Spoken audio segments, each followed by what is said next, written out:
Hello guys, welcome to my blog. আজকে চলে এলাম তোমাদের সামনে নতুন একটা ভিডিও নিয়ে। যাই হোক, আমার এই হারটা বলো কেমন লাগছে।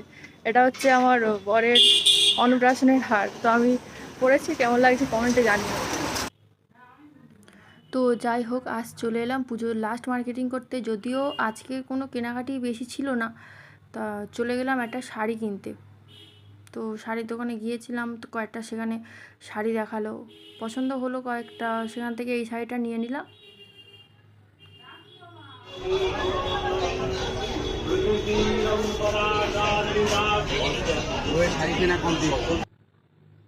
তো সেখান থেকেই চলে গেলাম বাজার কলকাতায়। এখানে কয়েকটা এই ড্রেস দেখছিলাম, ওর জন্য ও পছন্দ করছিল কয়েকটা। মোটামুটি ড্রেসগুলো দেখতে ভালো ছিল, কালেকশন বেশ ভালোই ছিল। তো ওর জন্য কিছু পছন্দ করলো।